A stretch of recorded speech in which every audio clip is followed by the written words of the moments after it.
Quand tu fais de la finance, les États-Unis semblaient assez logiques. C'est là où étaient les jobs. Je suis parti à Barclays faire des commodities et me respécialiser pour devenir trader. J'ai rejoint Goldman Sachs, une grande banque d'investissement américaine.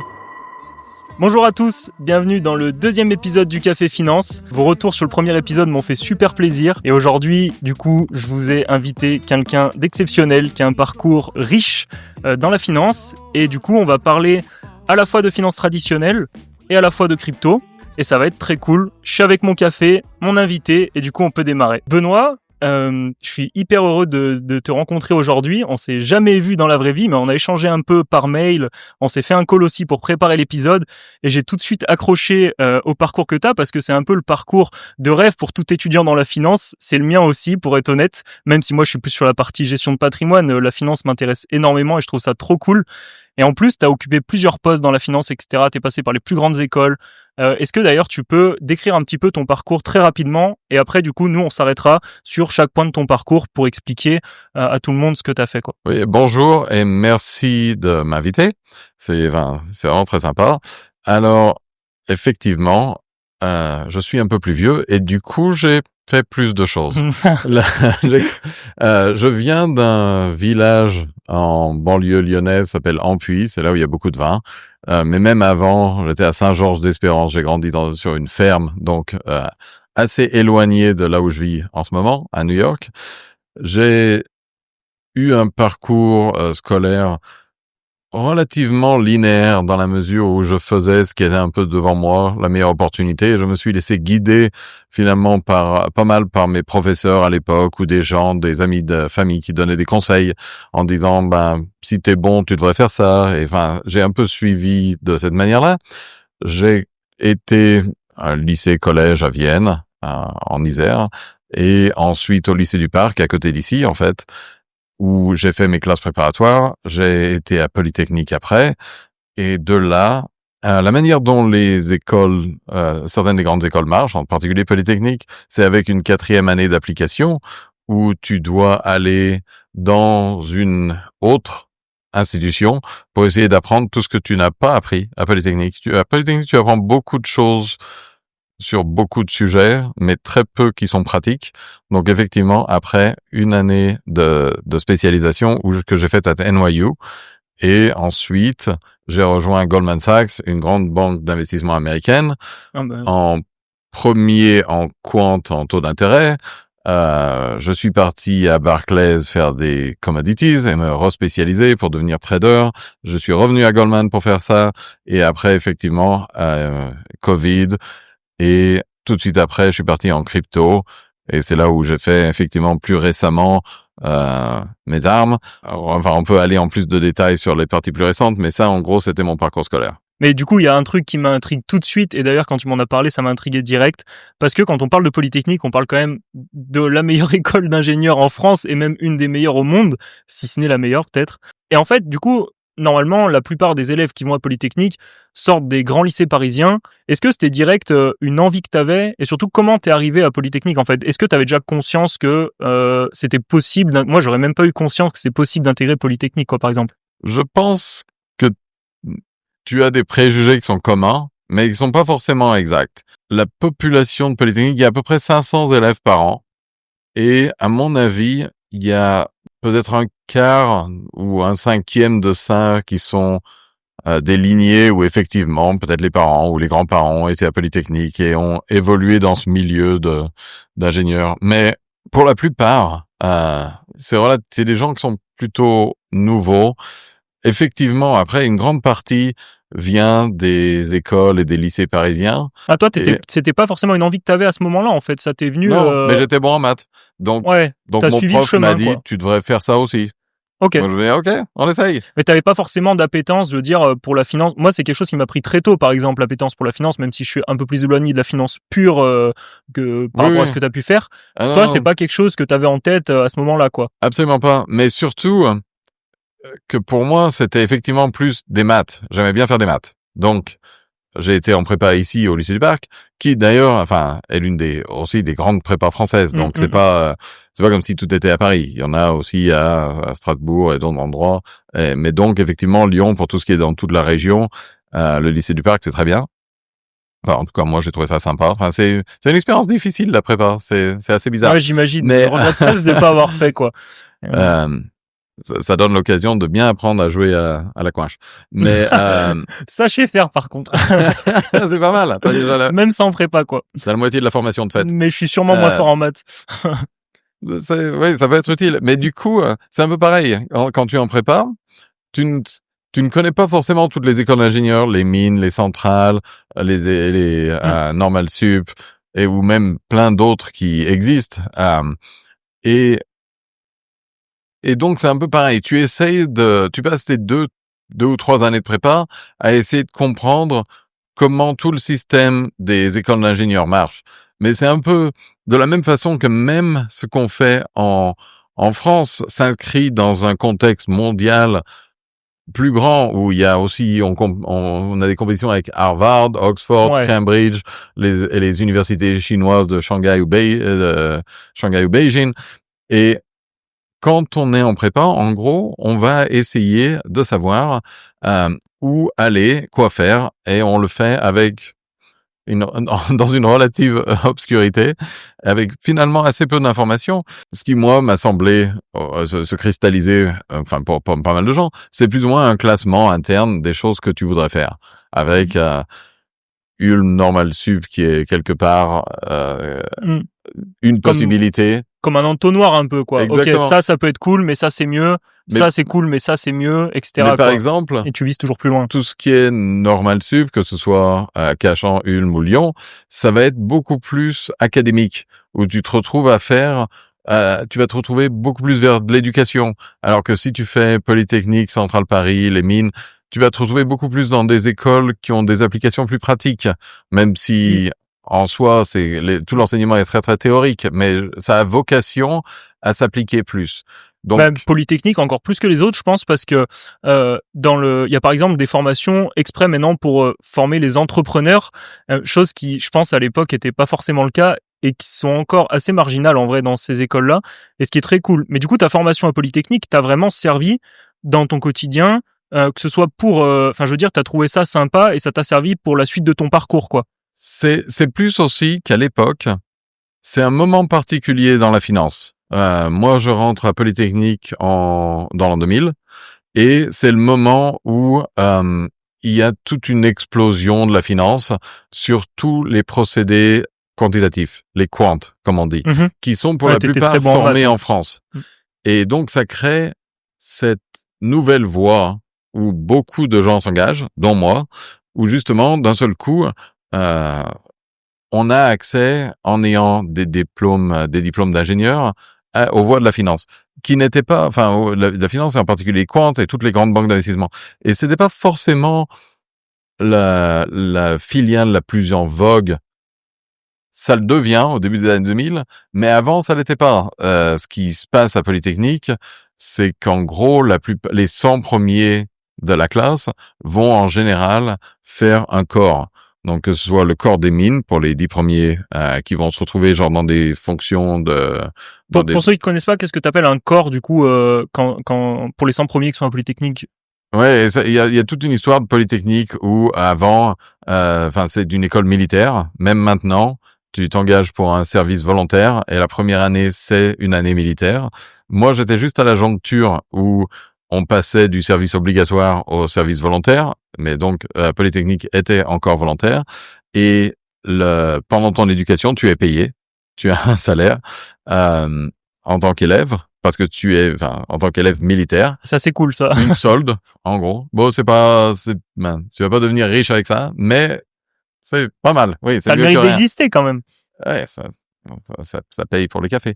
Et du coup, les gens avant devaient après, à la fin, faire un corps d'État ou travailler pour l'État ou pour des grandes écoles qui dépendent de l'État, que ce soit les ponts et chaussées, les télécoms et tout ce genre de choses, où c'était une manière de régler leur solde et partir pour faire quelque chose d'autre. Typiquement, tu devais repayer ce que l'État t'avait donné. Maintenant, ça a été annulé à l'époque donc toi, t'as pas fait ça, du coup. C'était annulé à l'époque où toi tu y étais? Oui, donc moi j'ai pu partir sans avoir à régler quoi que ce soit. Ok. Du coup, j'étais dans une position où j'aurais pu faire l'un de ces corps Tu d'État. serais peut-être même jamais allé dans la finance, en fait. Du coup, selon sur quoi t'aurais fait ce corps-là, tu t'aurais peut-être jamais fait de la finance. Ça t'est venu à Exactement. quel moment, en fait, cette idée de faire de la finance? T'étais en quelle année, en fait C'est pareil, à la fin durant tes années de Polytechnique, tu te retrouves à te spécialiser sur certaines matières. Certaines personnes vont faire de la biologie, physique quantique ou quoi que ce soit. Et pour moi, j'avais pris économie et mathématiques appliquées. Donc, du coup, tu apprends ce que sont Toujours des maths. les mouvements browniens, comment faire du calcul stochastique, tous ces instruments finalement qui sont pas nouveaux, mais qui datent du siècle dernier, et qui sont maintenant très utilisés en finance, qui font toute la base de la finance quantitative justement. Et en faisant ça, en fait, il y avait un professeur à Polytechnique qui s'appelle Nicole El-Karoui, qui était plus ou moins la doyenne des quants français, qui a écrit beaucoup de papiers qui sont très très importants, de papiers séminaux dans le domaine. Et elle, c'était ma professeure, donc pareil, donc j'ai suivi et j'ai fait. Et de la même manière, un peu de la même manière C'était ta prof, parce que maintenant je crois qu'il y a même un diplôme qui s'appelle, enfin il y a une spécialité en master qui est l'ancien diplôme El Karoui, donc c'est. Ouais, parce qu'elle faisait, c'était à université, cool. Elle avait aussi un master là-bas où les gens que les gens faisaient, mais en général justement ceux qui n'avaient pas forcément fait Polytechnique, ou alors en 4e année en école d'application, tu pouvais faire ça. Le DEA El Karoui. Ouais. Et elle a placé beaucoup des gens de finance française qui sont devenus très très influents. Donc que ce soit BNP, que ce soit Goldman Sachs, que ce soit Société Générale, que ce soit JP Morgan, il y a beaucoup d'élèves qui se sont placés suite à ces diplômes, qui ont ensuite embauché d'autres de ces élèves, d'autres de ces étudiants. Et du coup, moi, c'est un peu dans ce contexte que j'ai été recruté. De la même façon, elle me disait, tu devrais parler à Goldman Sachs. Il paraît que c'est pas mal. OK. Donc là, tu commences à parler avec Goldman Sachs parce que tu commences à chercher pour cette fameuse 4e année. Non, avant, tu dois faire un stage à Polytechnique, un stage d'application. Et elle m'avait mis en contact avec un de ses anciens élèves qui s'appelle Sam Wisnia, qui était à l'époque senior VP à Goldman, à Londres. Et donc, j'ai été faire mon stage à Londres. C'était en taux d'intérêt et equity exotique, des choses qui sont effectivement principalement peuplées de Français, de formations similaires, où tout le monde est à peu près la même chose. L'avantage d'aller, moi, ce que je voulais faire, en fait, après en école d'application, et c'est pour ça que je n'ai pas fait un corps ou quoi que ce soit, c'était d'aller aux États-Unis. Donc, t'avais déjà cette ambition-là à l'époque, tu savais que tu voulais aller aux États-Unis. Et là, c'est la première fois où tu mets un pied aux États-Unis, non, avec ce stage, du coup? Bon, j'avais déjà été en touriste, mais c'est vrai que c'est une expérience un peu différente. Là, ce stage, c'était à Londres, mais Goldman Sachs, étant une banque internationale, ça pouvait être aux États-Unis. Et quand tu fais de la finance, en fait, les États-Unis semblaient assez logiques. C'était là où se formaient, c'est là où étaient les jobs, plus ou moins. Okay. Les jobs de finance sont revenus un peu en France maintenant avec le Brexit, mais ça n'existait pas à l'époque. C'était Londres, New York ou Tokyo. Ça a évolué après pour être Londres, New York ou Hong Kong et Singapour. Mais du coup, j'ai fait mon stage à Londres et j'ai été derrière à NYU, New York University, à New York, pour faire un Master of Mathematics in Finance, qui était plus ou moins la continuation de toutes ces choses de calcul stochastique, où j'avais déjà fait pas mal de trucs. Donc ça, c'est sympa. Ça m'a donné une année assez tranquille à New York, parce que j'avais pas grand-chose à faire. Mais surtout, c'est un processus pour commencer à avoir des visas. Travailler aux États-Unis, c'est très compliqué, surtout pour les gens qui sont en France. L'avantage, c'est que les stages sont payés, pas sortir d'un stage en France, mais c'est vrai que c'est très difficile d'y accéder. Ouais, c'est une renommée. Là, j'avais vu passer une stat pour les internships cette année chez Goldman. Il y avait 360 000 demandes pour 2500 ou 2600 prix. Donc c'est assez. Et j'étais assez content de pas avoir à faire de la compétition avec les genres de résumés qu'on a ces temps-ci, parce qu'ils sont absolument incroyables. Tout le monde a fait les Jeux Olympiques, tout le monde a une fondation à son nom en Afrique. Aux États-Unis, il y a beaucoup de conseillers de cursus qui t'explique comment faire. Il faut aller créer ta fondation, il faut aller faire ces trucs, il faut faire partie de ça, il faut faire les Olympiades de ci, de ça. C'est vraiment, c'est un business aussi. Mais c'est très différent de la France, mais même la mentalité aux US est quand même vachement différente. Je pense, du coup, t'es hyper bien placé pour en parler. Et peut-être si t'avais cette envie-là d'aller aux US à l'époque déjà, est-ce que c'est parce que tu sentais qu'il y avait un truc qui se passait aux US, qui se passait pas en France? Et d'ailleurs, maintenant que t'as du recul, est-ce que tu trouves qu'il y a une différence vraiment de mentalité dans la manière dont on entreprend, la manière dont on voit même l'argent, parce que du coup, t'es dans la finance. Est-ce que t'as vraiment senti ce truc-là ou pas tellement avec le recul? c'est vrai. Enfin, ça reste vrai. Parce que la culture de l'entrepreneuriat, la culture des investissements ou de ce genre de choses est très très différente aux États-Unis par rapport à en France. Mais même aussi l'idée sur les fonds privés contre fonds publics, genre beaucoup de, même pour les entrepreneurs français, beaucoup des aides ou de, comment dire, On a c'est vachement différent, mais même le système en France est vachement différent des États-Unis. Rien que sur les retraites, par exemple, je veux pas rentrer dans les sujets politiques, mais sur les retraites, on est très différent. Juste pour faire un état des lieux des US et dans l'investissement en général, en fait, les Français sont alors de plus en plus, mais pas hyper intéressés par l'investissement, notamment dans les actions, etc., dans les cryptos aussi. Alors qu'aux US, je pense que c'est quelque chose où il y a toujours eu de l'avance et tout. C'était ce truc-là qui t'attirait un peu à l'époque aussi? Les US, c'est très très capitaliste, ça c'est pour sûr, par rapport à un modèle français. Mais par exemple, effectivement, genre pour les aides à l'entrepreneuriat ou quoi que ce soit, c'est sur fonds publics ici. Là-bas, ça sera tout sur fonds privés. Et ça change beaucoup. Il y a beaucoup plus de poches de capital qui sont prêts à être déployées, qui cherchent des gens comme ça. Sur les 20 dernières années, on a eu Google, Facebook, Nvidia, Microsoft c'est un peu avant, mais toutes ces compagnies qui sont devenues maintenant genre complètement incontournables, qui valent des centaines de milliards de dollars. C'est assez incroyable. On n'a pas vraiment cet exemple-là en France puisque ça n'a jamais vraiment été partie ça fait pas forcément partie du DNA de l'entreprise ici. Ici, enfin, même moi, quand j'étais à Polytechnique, quand on regarde, effectivement, les meilleurs élèves vont aux mines pour devenir PDG d'une compagnie qui est déjà établie, pour devenir grand cadre d'EDF, de la SNCF ou de grosses compagnies en général nationales. T'en as, toi, dans ta promo, qui ont fait justement, qui sont devenus grands cadres d'entreprises peut-être qu'on connaît ou de très grosses entreprises en tout cas, etc. Parce que Oui, pour sûr. Ou alors politique. ça et de la politique aussi. On a pas mal des députés, des choses comme ça. Après ça tourne un peu de temps en temps. Mais effectivement, il y en a. Oui, c'était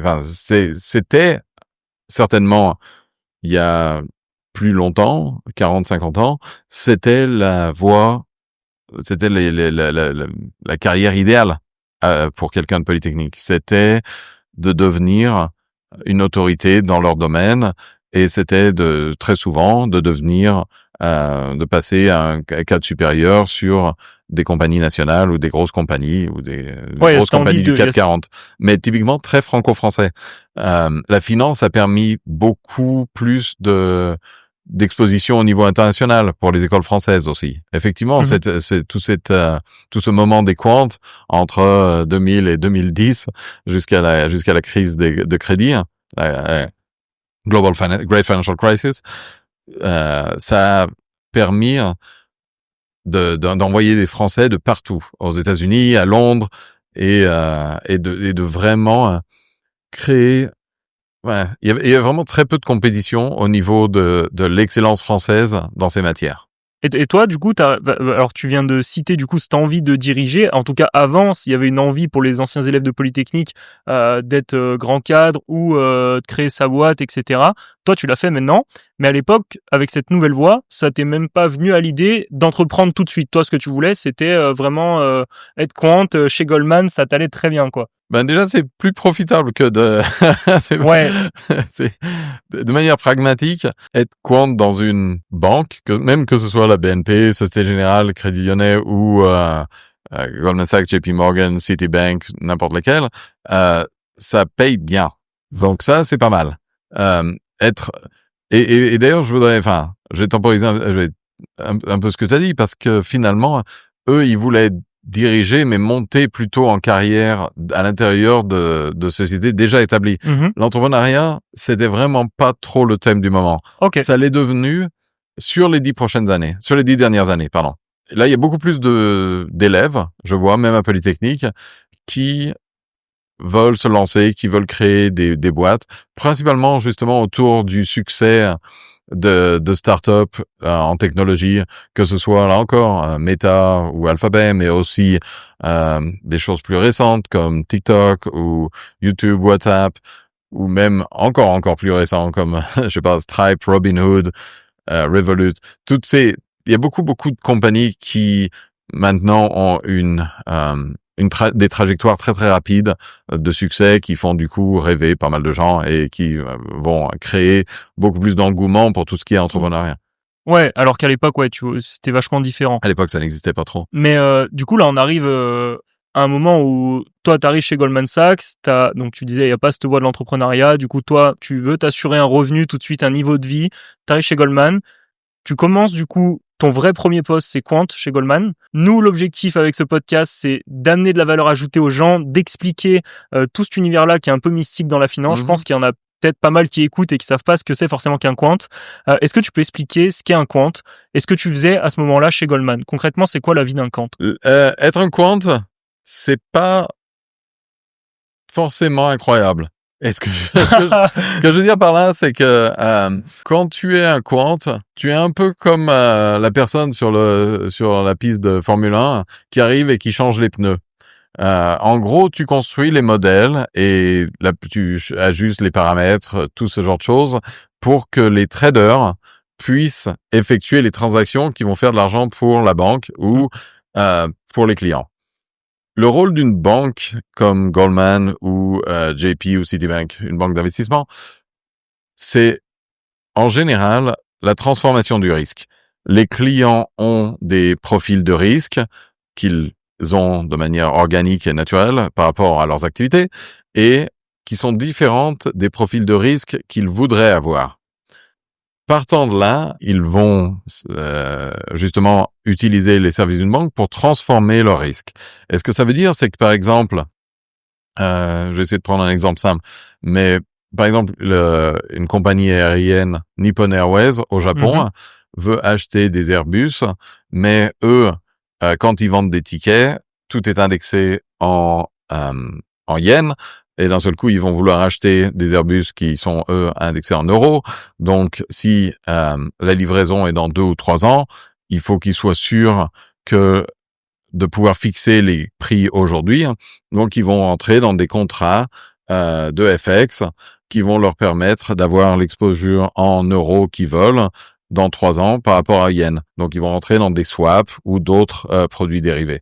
Le rôle des quants, c'est effectivement de pouvoir analyser, de pouvoir mettre un prix, une valeur sur ces transactions pour que la banque sache, voilà, alors c'est que ça devrait valoir X, donc je vais charger X plus quelque chose, et ce quelque chose, c'est ce que j'espère garder en tant que profit si j'arrive dans mon portfolio, dans le paquet de trades, de transactions que j'ai fait, à isoler les risques dans le marché en faisant d'autres choses. Donc ça, c'est le rôle du trader, de capturer cet argent, et le quant aide à ça.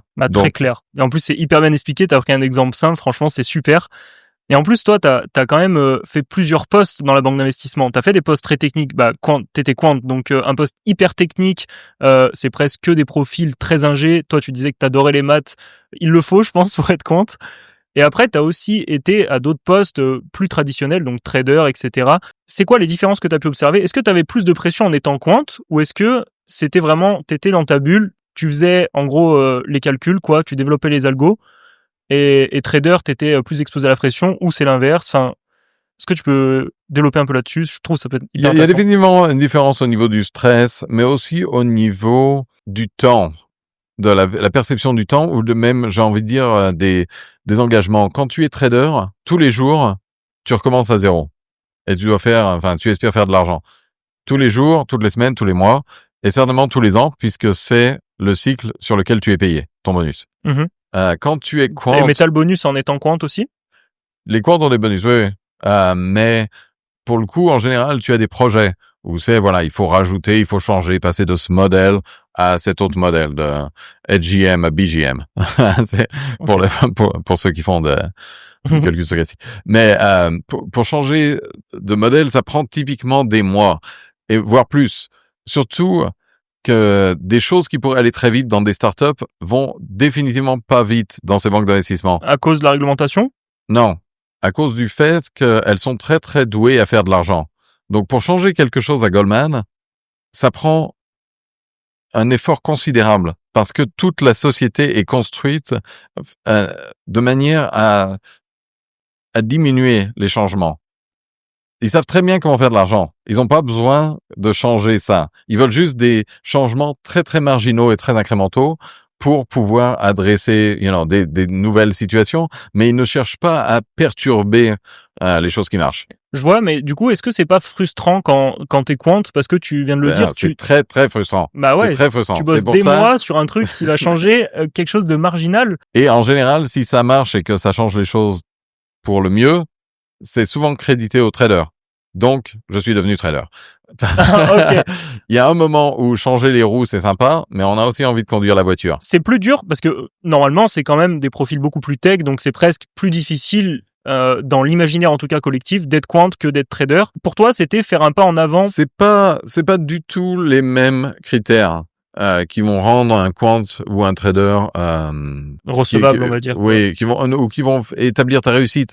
L'avantage d'être quant, c'est que toutes tes mesures, tu sais que tu vas le faire très bien. Tu vois, tu as été formé, tu sais exactement ce que tu fais. Je passais d'un modèle à un autre, c'est très rigoureux, c'est mathématique. Quand tu deviens trader, tu rentres un monde beaucoup plus de probabilités, où tu vas essayer de savoir qu'est-ce qui se passe. Donc moi, j'étais trader en commodities, en matières premières et en pétrole. Donc, c'est de savoir... T'étais sur quel type de pétrole parce que du coup, ça aura peut-être une importance parce que t'as connu plusieurs crises dans ton parcours.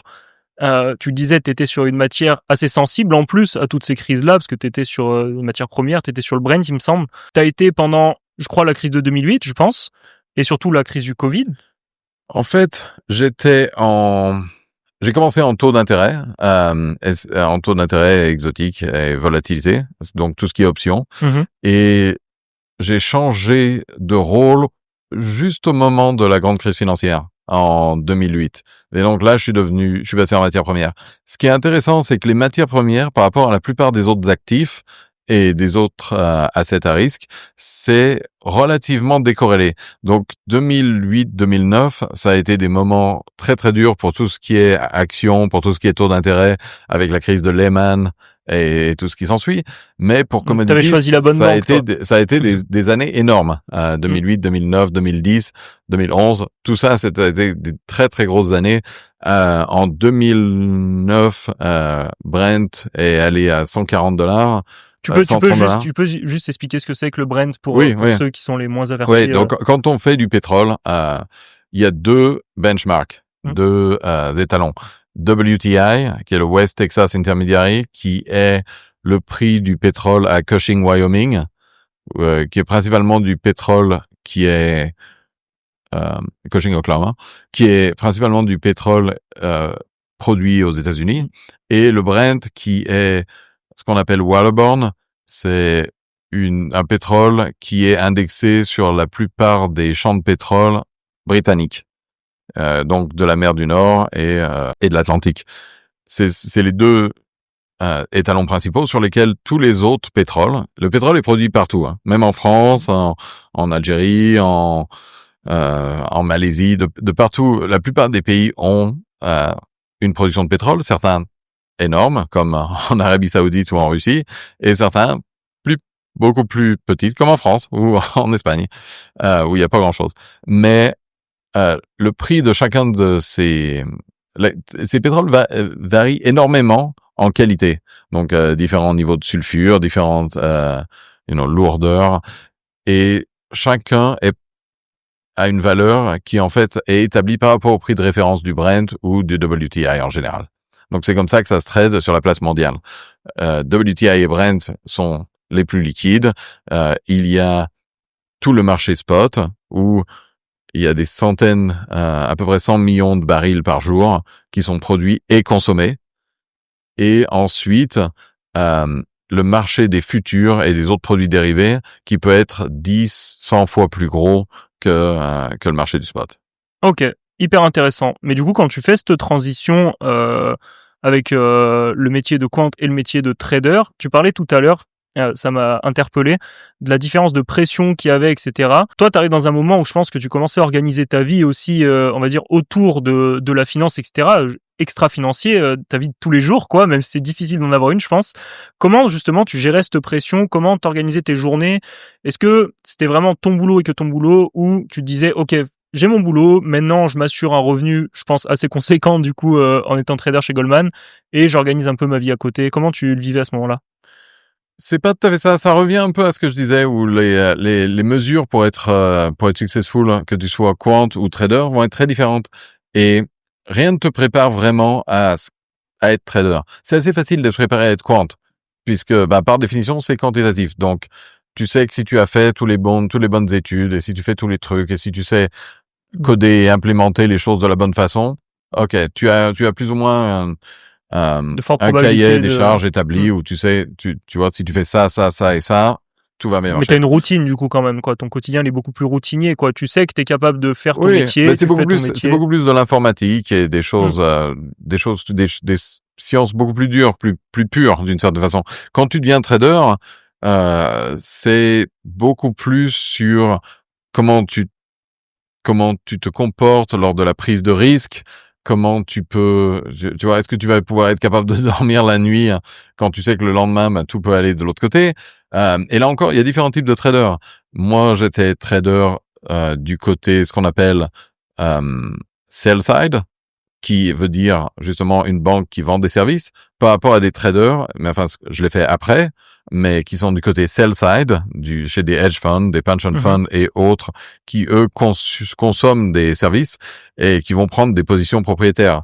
Nous, justement après 2010, il y a la loi Volcker qui s'établit aux États-Unis où justement les banques et les gens qui sont du côté sell side, du côté des service providers, eux doivent s'assurer que leurs positions ne sont pas justement propriétaires, mais correspondent à une demande de la part des clients. Donc, ça réduit beaucoup les banques à l'époque, leurs activités, et certainement toutes leurs activités discrétionnaires. Ça, c'est une conséquence première de la crise qu'on a connue en 2008, etc. Donc toi, tu es dans un moment où la finance est en constante évolution, quoi. On a des L'avantage, c'est que nouveautés. Washington ou Bruxelles ou tous ces endroits-là vont beaucoup plus lentement que la finance. Donc à chaque fois qu'il y a une nouvelle règle, c'est une nouvelle opportunité de faire en général beaucoup plus d'argent.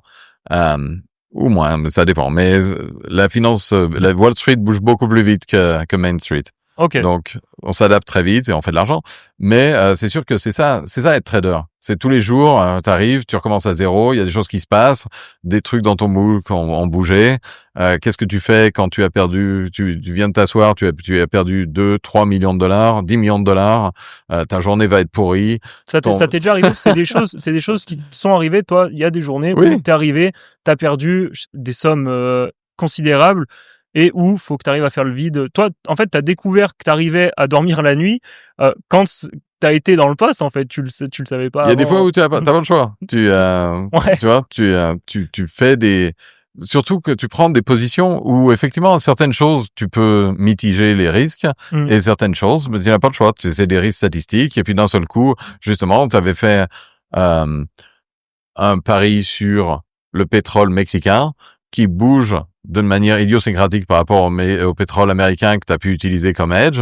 Et d'un seul coup, voilà, tu as perdu 10, 20, 30 millions de dollars. Il faut pouvoir... Là encore, c'est pas tellement... Ça dépend des gens. Effectivement, ça crée une espèce de pression où certaines personnes ne peuvent pas faire ça, mais en général, ceux-là s'en vont. Après, c'est plus, est-ce que tu peux expliquer de manière rationnelle et logique pourquoi tu avais cette position et si tu peux la défendre ou est-ce que tu y crois encore? Est-ce qu'il faut faire de nouvelles choses contre ça? Le métier de trader, c'est très, très dynamique. Être trader, c'est aussi une certaine confiance. Donc, pouvoir communiquer et pouvoir exprimer ta confiance à tes supérieurs, à ton département de risque, à tes vendeurs pour pouvoir soit trader, tu vois, si quelque chose valait 100 et maintenant ça vaut 50, est-ce que tu devrais en acheter plus parce que tu l'aimais à 100? Est-ce que tu devrais te débarrasser de tout parce que ça s'est tombé de moitié? Enfin, tu dois recalibrer et réévaluer tes investissements tout le temps. Mais même avec les plus beaux arguments du monde, j'imagine que c'est hyper réglementé. Par exemple, toi, en termes de, je pense que c'est tout calculé, mais pour expliquer un peu, toi, quand tu prends des positions risquées, tout est vérifié. Tu as le droit à on va dire, une somme plus ou moins risquée que tu places. Est-ce que ça, c'est regardé? Toi, c'est quoi les plus grosses positions à risque que tu as pris en termes de montant, ou que tu as gagné, ou que tu as perdu? Si tu as des exemples, ça peut être trop cool parce que les montants, pour nous, c'est irrationnel en fait. Et c'est vrai que ça dépend un peu de chaque desk, de chaque produit, des endroits et tout ça. Sur là où j'étais moi à Goldman, là encore côté sell side sur un book de franchise, on était plus de l'ordre de, enfin, les VAR vont être de pour chaque book quelques millions de dollars, mais tu peux perdre 10 millions.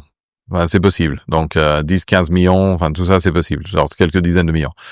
Quand tu passes du côté hedge fund, effectivement, après être parti de Goldman, j'ai fait de la crypto, mais ensuite je suis revenu à un hedge fund qui s'appelle Millennium, qui est un hedge fund multistrat, où là, tu peux avoir des pauses où certaines personnes vont faire des centaines de millions de dollars de VAR, où genre tu peux te réveiller le matin, le truc a bougé contre toi et tu as perdu 100 millions, ou tu as perdu des choses comme ça. Ça dépend beaucoup, là encore, des underliers, des actifs que tu trades, parce que certains sont liquides, où tu vas pouvoir effectivement sortir rapidement et prendre des pauses très contrôlées, et certains sont très illiquides.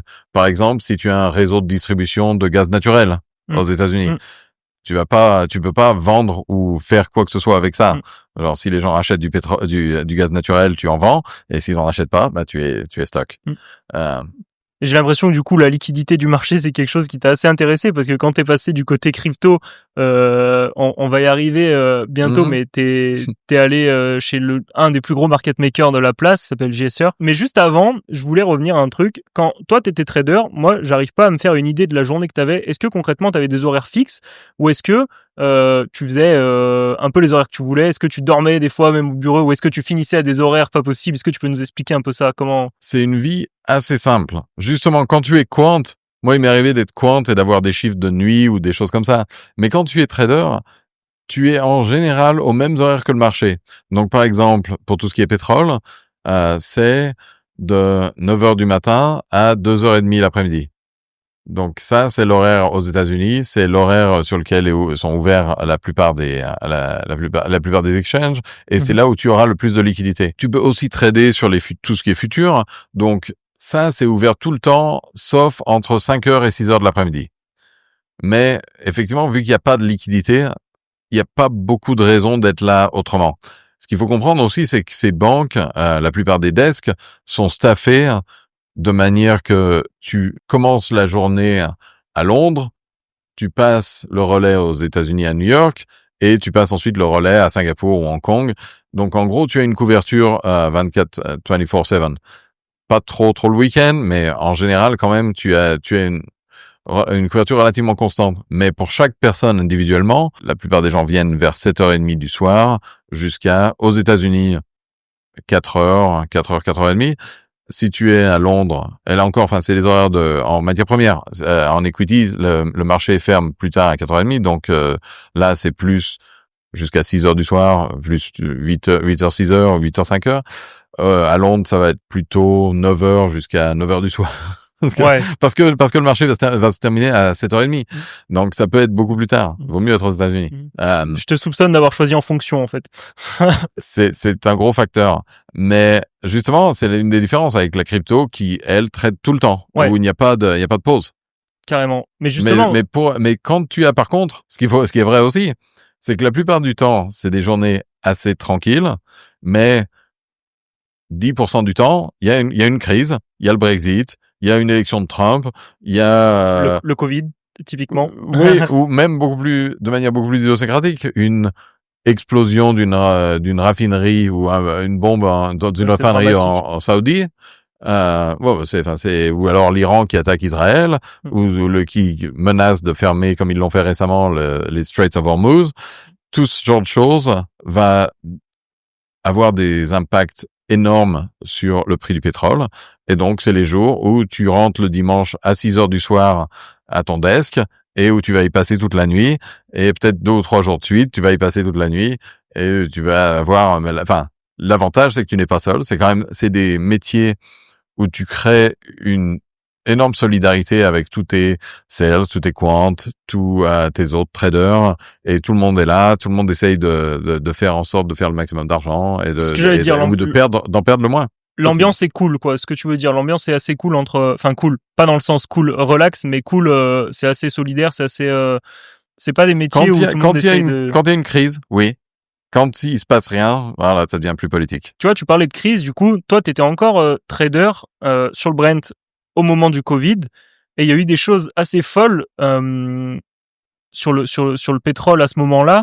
Je crois que moi je vais le dire en français, le WTI était négatif. Le Brent, je crois pas qu'il soit passé en négatif, mais en tout cas, il était pas loin. Ça devait peut-être valoir $20 le baril ou quelque chose comme ça. Comment toi, t'as vécu ce moment-là? Quand le prix du pétrole est devenu négatif, il faut comprendre aussi que c'était pas le vrai pétrole. C'était des dérivés financiers, des futurs, qui sont devenus négatifs un jour avant que tu puisses livrer du pétrole physique contre. Le jour où c'est devenu physique, c'est vraiment repassé très très rapidement positif.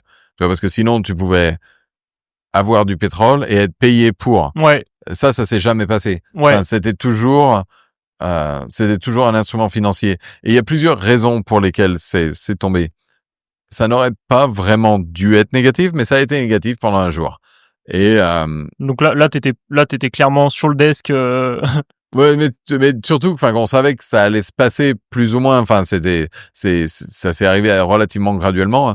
Mais oui, tout le monde était là. Mais c'est un problème de stockage, là. En tout cas, sur le WTI, une des raisons principales, je crois que c'est parce que le pétrole, quand il circule, il doit être stocké. Il me semble que c'est à Oklahoma ou un truc comme ça. À Cushing, Oklahoma. Cushing, ouais, ok. Et personne, il y en avait trop, quoi. Et oui, ils voulaient se débarrasser des stocks, quoi. Comme il y a différents pétroles de différentes qualités, tu peux pas forcément tout le temps les mélanger. Donc, si t'as même genre de la place dans un container, mais qu'il est déjà avec du pétrole léger et puis que tu as du pétrole lourd, tu peux pas juste mettre ensemble. Donc il y a beaucoup de contraintes opérationnelles, mais la vérité c'est qu'effectivement c'était un mouvement purement financier qui effectivement se basait sur la possibilité de ne plus avoir d'espace, mais on n'est jamais arrivé là. C'était vraiment purement financier, et qui avait à voir aussi avec des produits dérivés qui étaient vendus en Chine pour des investisseurs qui voulaient des expositions au WTI, comme tu dis, WTI. Je t'autorise à le dire en anglais, c'est peut-être mieux. Hein. La plupart des gens appellent TI même, mais sur tout ça a créé des spreads. Mais effectivement, par exemple, Brent, qui est un contrat qui est beaucoup plus échangeable ou substituable par rapport à d'autres formes de pétrole, n'a même jamais été proche du négatif, n'a jamais été négatif. Ok. Mais ça a forcé à changer beaucoup de choses, parce que beaucoup de modèles mathématiques qu'on utilise en finance ont en général des hypothèses comme quoi le marché ne peut pas valoir moins de 0. Donc il a fallu changer plein de choses dans la même journée. Il a fallu faire... En gros, ça c'est ce que font les quants. C'est peut-être un moment où tu aurais aimé redevenir quant. Non, parce que finalement, c'est très utile aussi ce background quand tu es trader, parce qu'il faut pouvoir t'adapter. Donc, être trader, ça veut dire quoi? Ça veut dire que t'as pas toujours tous les bons outils, et d'un seul coup, il faut que tu commences à faire des approximations à la main, voir qu'est-ce qui va compter, qu'est-ce qui va pas compter. L'habilité de savoir qu'est-ce qui va être important par rapport à qu'est-ce qui ne va pas l'être, c'est une grande, c'est ce qui va faire la différence entre quelqu'un qui va pouvoir justement naviguer ce genre de marché et quelqu'un qui va se faire éclater. J'allais justement te demander, pour être trader, parce qu'on pense souvent que c'est complètement inaccessible. Donc là, tu viens de citer la capacité d'adaptation. Il y a d'autres caractéristiques qui sont indispensables pour être trader. Le truc qui est incroyable, c'est que c'est tellement plus accessible que d'être quant. Être quant, c'est difficile. Il faut connaître tous ces modèles mathématiques, il faut faire toutes ces choses. Être trader, en général, justement, t'as le quant qui a fait tout ça pour toi, t'as juste à cliquer. J'achète, je vends. c'est relativement simple. Le vrai problème, c'est que c'est très difficile d'accès. Donc, la plupart des traders aux États-Unis, certainement, embauchent des gens qui viennent de la même université qu'eux, qui font partie du même country club, qui font partie des mêmes choses. C'est très difficile d'accéder. Mais c'est un process où ça l'était, plutôt. C'est par rapport à l'offre et la demande, quoi. Mais en fait, il n'y a pas de véritable raison pure que ce soit si difficile d'accès que ça. Ça l'était surtout à l'époque parce qu'il y avait des endroits comme Goldman où effectivement, sur tous les résumés qu'ils avaient, je sais pas, t'as cité 350 000? 360 même, 360 je crois, pour les internships, ouais, mais... En gros, ce qu'ils allaient faire, c'est qu'ils allaient déjà jeter tous ceux qui avaient pas fait une Ivy League, tous ceux qui avaient... et si t'étais à Harvard, t'avais 3 fois plus de chances d'être pris que n'importe quelle autre école. Donc tout ça, ça a changé. Et ils font beaucoup plus attention à qui ils embauchent, de manière pour s'assurer d'une certaine, pour éviter une homogénie au niveau social ou culturel. Donc, ils embauchent beaucoup plus variés au niveau des gens, au niveau des écoles, au niveau même de l'international. Donc, maintenant, c'est devenu plus accessible. Mais cela dit... Non, mais ça reste toujours difficile quand même. Le problème, c'est qu'il y a aussi beaucoup moins de jobs de traders, puisque maintenant, les systèmes sont devenus plus compliqués. Il faut des traders qui codent, qui savent, qui connaissent justement les maths, qui connaissent l'informatique, qui sont capables de faire plus que plus juste... des profils quant, quoi. Mais qui sont capables surtout de battre des gens qui étaient traders à l'ancienne, qui sont plus proches des films. Mais là, justement, du coup, est-ce que toi, en venant du système quant et tout, t'avais pas une sorte de vide intellectuel quand t'étais, entre guillemets, trader, enfin, j'allais dire juste trader, mais c'est fou de dire ça, mais où c'était quand même bien moins stimulant, je pense, intellectuellement, dans le sens où le c'est pas grave, prends un hobby. Ah, ok. Toi, tu regardais surtout ce que t'avais à la fin du mois, quoi, entre guillemets. C'est genre, it's called work for a reason. Ouais. Mais d'ailleurs, du coup, le travail, c'est du travail. Les salaires étaient bien plus importants quand t'étais trader que quand t'étais quant. Il y a une vraie différence. Je sais pas si t'es ok pour donner des exemples chiffrés, mais en gros, ou une fourchette ou quelque chose comme ça sur les... Non, il y a des différences. Il y a des différences, mais il y a beaucoup plus de variations aussi par rapport à si t'es trader. Si t'as une mauvaise année ou t'as tout perdu, tu vas pas être payé de bonus. Alors que si t'es quant, tu vas toujours être payé un bonus parce que, c'est pas, ton impact n'est pas mesuré, directement par rapport au PNL. PNL qui sont les profits et pertes, que tu vérifies chaque journée. Mais, oui, t'es bien payé, mais t'es pas forcément riche non plus. Déjà, aux États-Unis comme en France, tu payes des impôts. Aux États-Unis, la moitié de ton salaire va aux impôts. Donc, tu vois, même si tu as un gros montant, déjà, tu en perds la moitié. Donc, au plus le montant est gros, au plus tu payes plus. Donc, tu as l'impression que tu perds beaucoup d'argent quand tu payes les impôts. Et ensuite, les banques, justement, se méfient un peu des gens qui viennent et qui veulent partir. Donc, en général, ton bonus t'es distribué sur 3 ou 5 ans. D'accord, ok. Pour te forcer justement à rester. Donc, au moment où tu pars, tu abandonnes quelques années de... Et pourtant, t'es quand même parti. Est-ce que c'est un moment où le Covid pesait sur, je sais pas, le moral ou quelque chose comme ça? Je sais qu'en France, je sais pas comment vous l'avez vécu aux US, mais en France, il y a pas mal de gens qui étaient du coup en télétravail chez eux ou quoi. Ça a remis en question plein de choses, je sais pas, la légitimité de leur travail, l'importance de leur travail dans la société, et du coup qui ont complètement changé de voie. Toi, je pense, t'arrives à un moment où, là, on est en plein boule, je pense, enfin quasiment sur le marché crypto. T'en entends certainement parler à ce moment-là. Je sais pas à quel moment tu pourras nous éclairer là-dessus. À quel moment t'as entendu parler de la crypto pour la première fois, etc. Comment tu choisis de faire cette transition-là? Pourquoi tu te dis, ok, j'ai les meilleurs postes possibles dans la finance tradi et pourtant je vais prendre un risque, je vais aller dans la crypto, je crois en ça. Comment tu fais cette transition-là? Non, je pense que Covid, c'est un gros facteur, effectivement. Quand tu es sur le desk et que, comme je disais, tu as tous ces acteurs avec qui tu as interagi, t'as quand même une énorme dimension sociale où tu prends des cafés, tu vas manger ensemble à midi, où tu fais tu vois, tu amènes des donuts pour le desk. Et quand nous aussi, on prend des cafés ici. Exactement, moins de donuts, mais des croissants. Mais quand tu es tout seul chez toi, tu as pas beaucoup de distractions. Donc, tu réalises très vite, est-ce que mon boulot m'amuse ou alors est-ce que c'est chiant? Et Moi, j'avais déjà passé une quinzaine d'années à ce moment-là à Goldman à faire, plusieurs années à la fin faisant principalement la même chose. J'étais prêt à partir. La personne avec qui je travaillais avait fondé en 2013 ce market maker qui s'appelait JSR. C'est le gars qui était assis à côté de moi et qui était aussi trader sur le pétrole. Ok, donc t'entends parler assez tôt de la crypto quand même. Oui, mais en n'y croyant pas forcément. Mais même lui n'y croyait pas d'ailleurs.